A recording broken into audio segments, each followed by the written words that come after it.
Mike with www.lawmanguitars.com. Talk about a cool guitar. I mean, come on, check this one out. 1957 Fender Musicmaster in desert sand with the anodized metal pickguard. This thing is incredible, and I absolutely love it. These Musicmasters, they were made from 1955 to 1963, and in 1959 they went to the plastic pickguard. So this one we dated, first of all, as older than that because of the metal pickguard, and the body and the neck both said March of 1957. So it was pretty easy to date this one. Now, these guitars are a little shorter scale. They're 22.5-inch scale neck, so it's considered a short scale guitar. But it has 21 frets, and it plays like $1,000,000. And I tell you, this desert sand color, I mean, this one's definitely been played. This was owned by a pro player here in Des Moines, which is not around anymore, I'm sorry to say. But he played this guitar a lot, as you can see, but was well taken care of. This maple neck, oh gosh, I love these maple necks on these guitars. And then the desert sand color is just absolutely beautiful. And they sprayed these on, and I've seen these in a lot of different shades of desert sand. Some of them are not that attractive, I have to say. This one has still got some sheen to it. A lot of them fade down, and they get kind of dull looking. And when I see those, it's kind of like, I'm not sure that's really one that I want. I like them to look like this, where they still have some shine to them. And then, of course, the anodized gold pick guards are just so cool. He had it painted baby blue when I got it, so you can imagine how much time I spent getting the baby blue off this beautiful pick guard. I just could not take that. So we got that off, got that back to the original. And then check out these string guides down here. All the chrome is worn off them. You can see the brass in there. And we just had another Gibson guitar in here that had the same thing where you could see the brass, and it looks really cool. It's just a really neat look and shows the vintage of these guitars. Tuners are original. They're double line Clousons. We got the right neck plate on it. The back of the neck, of course, has got lots of wear. You can see in here. You can see on the fretboard, where it's been played. How the frets look. Frets look amazingly good for the age of this guitar. Will it need frets someday? Yes. Would I refret it now? Absolutely not. I mean, I think this guitar would play like this for the rest of my life for sure, and unless you're super young and a pro player, you might have to put some frets on it someday. But on these old guitars, play the frets as long as you possibly can. I mean, that's what came with this guitar.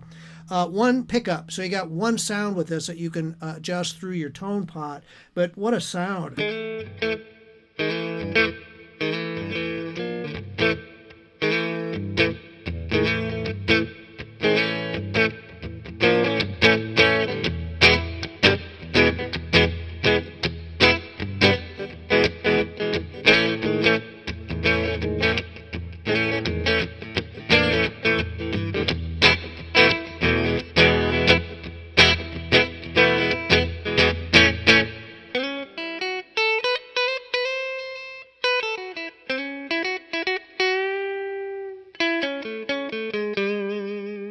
I've got 10s on this guitar, it feels like, and it could probably go to 11s. Remember, when these came out, they probably had 12s on them. We used to take, because they all had wound G strings, we'd put a B string on for a G string just so we could bend a little bit. It's before they had super slinkies, of course.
Wow, I could do that all day. Plays all the way up the neck.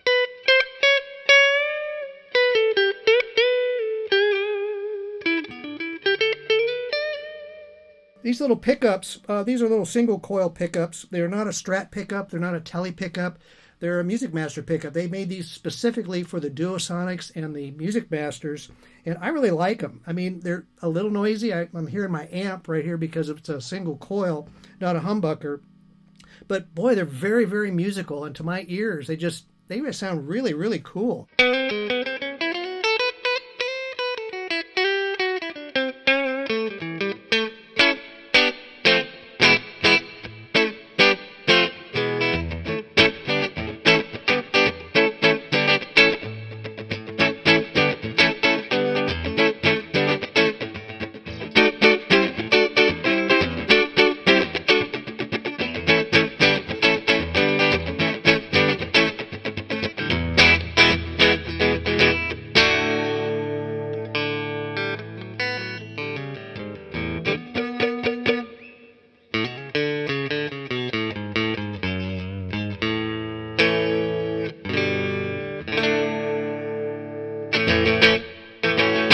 Wow, cool guitar. Now, as cool as the guitar is, I'm happy to tell you I have the original case too. Brian was just saying, is that the original case? I go, yep, it sure is. Check this thing out. This is the Red Bulwin case, the hardshell case that you wanted to see with that guitar. Now, all the latches are on it, all the hinges are on it, even the original handle is on it. You open it up and it's like, okay, that guitar has been in this for a long time. It's missing the neck restraint strap. This is this little piece right in here that would go over the neck and snap in there. That is gone. However, I'm happy to tell you that the Bulwin label is still in here. Most of the red plush is still here, although it's a little crumpled down in the one corner, probably from jamming the guitar in there. But I cleaned it up a lot, and it is absolutely gorgeous. Oh, I remember we had to do one thing. Jeff the tech replaced the end. The end was missing on this particular case. So look how nice he did that. You hardly wouldn't even know that, except I'm pointing it out. So probably the strongest thing on the case is the one end that Jeff fixed. But check it out. It's the original case for that guitar. Fits it perfectly. It's the one you want to have. And you get it with that 1957 Fender Musicmaster in desert tan with the anodized metal pickguard. I mean, how cool is that? Someone is going to go nuts when they see that guitar. And it's only listed in www.lawmanguitars.com or our Reverb page if you're so inclined. And hey, while you're watching my demo, why don't you hit subscribe? Because we do these every single month. We must have, I don't know, 400 or 500 of these things out there now. People call me all the time about guitars we sold, 20 years ago. I mean, it's like, I don't remember that one. But hey, we got a lot of demos out there. If you like watching guitars, subscribe to Lawman Guitars. We only do cool guitars. Thanks a lot for watching my demo today. I really, really appreciate you.